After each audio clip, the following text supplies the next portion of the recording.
The past demons of a family. My grandparents moved in, my mom's parents. Like I mentioned, we'd only met them a handful of times, so it was kind of exciting for us kids at first. Mom's parents had lived all over the country, traveling to follow the work Grandpa did for a living. I remember one time we visited, it was for the Xmas holiday. They were living in Boulder City, Nevada, so it was a warm time for us when we visited there.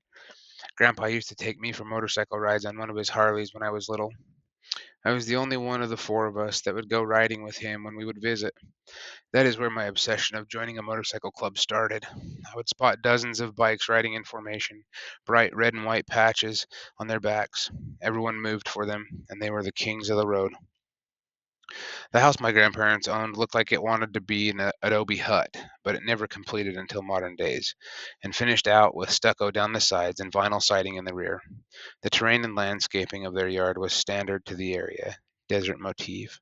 It was nice. I don't remember much about the backyard of this property. I thought there was a pool, but my younger sister remembers this house and said she doesn't remember there being one.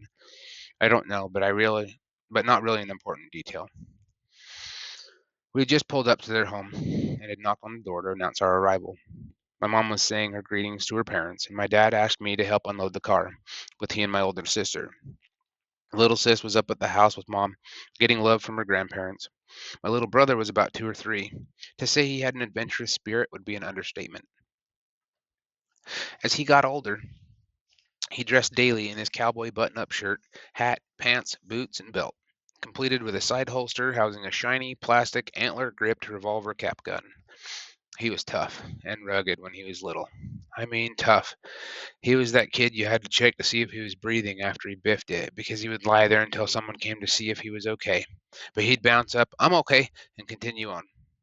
We would make ramps for our bicycles and try to jump each other, lying on the asphalt, farther and farther from the end of the ramp, sailing over each other's faces to see who could fly the farthest and not land on someone, but also to see who was brave enough to go farther out from the launch point. I know I landed on him a few times. Tough. Well, this day was a testament to that.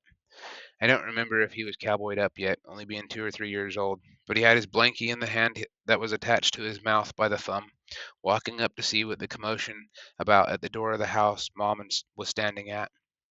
Freshly awake from a long car ride south and full of vigor, he walked right past the cactus and the landscape flower beds in front of the house and slapped the wide, prickly, light green succulent perennial like it was the doorframe to the stadium he was marching into to conquer the opponent.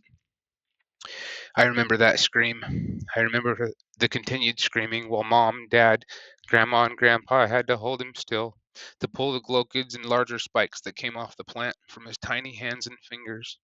It had to have taken them over an hour. I remember him sleeping a lot more that day, too.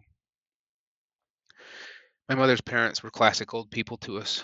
Grandma was big into knitting, crocheting, and all sorts of crafts that we did with her at times.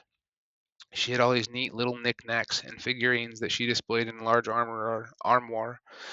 She had stuff like three-dimensional picture viewers from the early 1900s, an array of kaleidoscopes, and so many other things we weren't allowed to touch. Well, it's not like she rarely let us touch them. We got to handle them ever so gently as we dusted them once a week under her specific instruction and supervision. With tissue and Q-tips in hand, we scrubbed and cleaned her glass trinkets every Sunday while Grandpa watched golf or NASCAR. This activity didn't happen until they moved in with us when I was about 10 or 11. Grandpa was a U.S. Navy vet. Not sure exactly when he served, but I think it was during a time of war. He was strict, to say the least. Sir and ma'am were mandatory in his presence. His drink of choice was warm, flat Dr. Pepper, not the knockoff store brands. It had to be the original doctor. We loved going down to the apartment and helping bring in their groceries each week. Our favorite job was to shake the giant 2-liter bottles and crack the cap without breaking the seal, to flatten the soda enough before it was stored in the cupboard to enjoy later. Grandpa Fred was tough as nails, true as grit, and gruff as anything. He grew up reading, and still reads, Louis L'Amour westerns and watching Gunsmoke, and would watch old reruns of the cowboy western shows on the fuzzy reception from the local PBS station on the antenna TV they had. He was old school. Long, thick, wide white side chops, a full head of translucent white hair, and stood about 6'3" and 270 pounds of solid ex-military blue collar muscle. He had He had his reading glasses always hanging on the pocket of a button-up cotton shirt. The pattern didn't really matter to him, but it was usually a plaid print. He wore it because it was a shirt.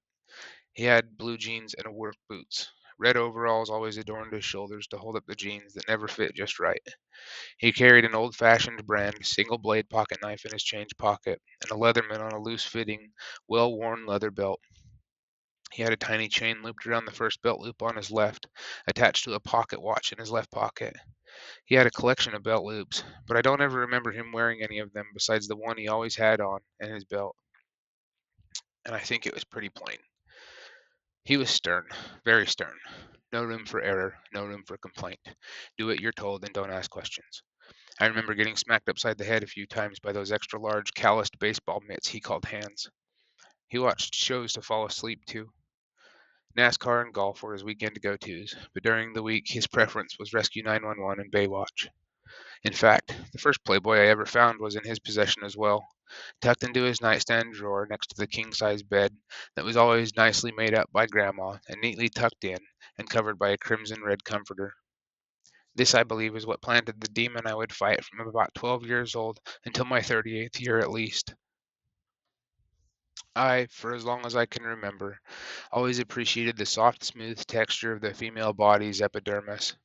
I quickly became addicted to porn when I was going through puberty.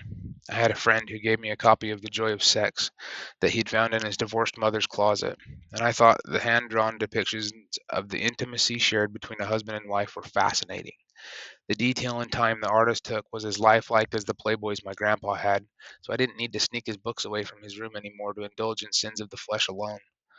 As a Mormon, maybe it's any religious home, masturbation is a big no-no. It is a sin. Forbidden. But to a pubescent child, that doesn't matter. It just feels good. So you're going to do it when you can, just like lighting a book of matches. This pornography demon will rear its ugly head constantly throughout my life. I'm going to be honest with myself, as well as with the reader, and try to point this evil out each time I feel its presence. But let's get back to the story at hand. Grandpa would have me help him split wood for the wood-burning stove that was installed in the one-room mother-in-law apartment that the basement of my childhood home had become. He brought with him an old manual hydraulic 25-ton log splitter. You had to manually work a handle back and forth to build enough pressure in the hydraulic ram to force the wood into a wedge that was welded on the opposite end. It was old, rusted, and leaked fluid if you pushed too hard. The wood that got stuck on the wedge when this happened would have to be removed from the wedge manually and turned a different way, or split by hand with a sledge and wedge. You would use the sledge to bust the log loose from the wedge on the splitter if this happened. It took me from my chubby tank frame and started bulking me up as I came into puberty. I quickly turned from a tank into a freight train on steroids after my grandpa moved in. He pushed me to do things I didn't normally have to or want to do. With Dad working full time, he quickly became the base for my masculine role model that I had. I recall my parents fighting a lot about the way Grandpa disciplined. It didn't last long from Grandpa, but this is when Dad started getting really aggressive in his punishments.